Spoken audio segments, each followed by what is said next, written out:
Autism ಈ ಶಬ್ದವನ್ನ ಕಳೆದ 5-6 ವರ್ಷಗಳಿಂದ ಬಹಳ ಕೇಳಿಸ್ಕೊಳಕತ್ತೀವಿ. ಇದು ಸಾಮಾನ್ಯವಾಗಿ ಚಿಕ್ಕ ಮಕ್ಕಳಲ್ಲಿ ಕಾಣಿಸ್ಕೊಳ್ಳುವಂತಹ ಒಂದು ಕಾಯಿಲೆ, ನ್ಯೂರೋ ಡೆವಲಪ್ಮೆಂಟಲ್ ಕಾಯಿಲೆ ಅಂತ ಹೇಳಿ ಕರಿತೀವಿ.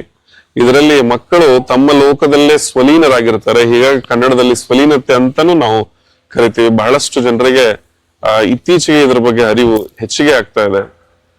ನಾವು ಸಾಕಷ್ಟು ಪಾಲಕರನ್ನ ನೋಡ್ತಾ ಇರ್ತೀವಿ, ತಮ್ಮ ಮಕ್ಕಳನ್ನ ಕರ್ಕೊಂಡು ಬರ್ತಾರೆ.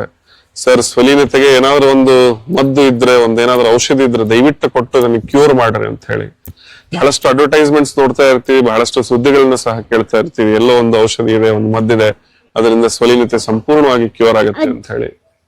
ಗೆಳೆಯರೆ, ಸ್ವಲೀನತೆಗೆ ಇಲ್ಲಿ ತನಕ ಎವಿಡೆನ್ಸ್ ಬೇಸ್ಡ್ ಅಥವಾ ಅಪ್ರೂವ್ಡ್ ಟ್ರೀಟ್ಮೆಂಟ್ ಅಂದ್ರೆ ಮೆಡಿಕೇಶನ್ ಯಾವುದೂ ಇಲ್ಲ.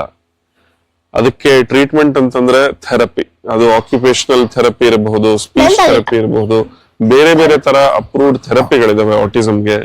ಎಷ್ಟು ಬೇಗ ನೀವು ಶುರು ಮಾಡ್ತಿರೋ ಥೆರಪಿಯನ್ನ ಅಷ್ಟು ಬೇಗ ನಿಮ್ಮ ಮಗು ರಿಕವರ್ ಆಗೋ ಚಾನ್ಸ್ ಹೆಚ್ಚಿಗೆ ಆಗ್ತಾ ಹೋಗುತ್ತೆ. ದಯವಿಟ್ಟು ಯಾವುದೇ ಆಡ್ ಇರಲಿ, ಒಂದು ಮಿಸ್ಇನ್ಫಾರ್ಮೇಶನ್ ಇರಲಿ, ಒಂದು ಮಾತ್ರೆ ಒಂದು ಔಷಧಿಯಿಂದ ಅದು ಸರಿಯಾಗತ್ತೆ ಅನ್ನೋದಕ್ಕೆ ಅಥವಾ ದಯವಿಟ್ಟು ನಂಬಕ್ ಹೋಗ್ಬೇಡ್ರಿ. ಆದಷ್ಟು ಬೇಗ ಈ ಚಿಹ್ನೆಗಳನ್ನ ಗಮನಿಸಿ, ಗುರುತಿಸಿ ಎಕ್ಸ್ಪರ್ಟ್ಗಳ ಸಲಹೆಯನ್ನ ತೆಗೆದುಕೊಳ್ಳಿ. ಧನ್ಯವಾದಗಳು.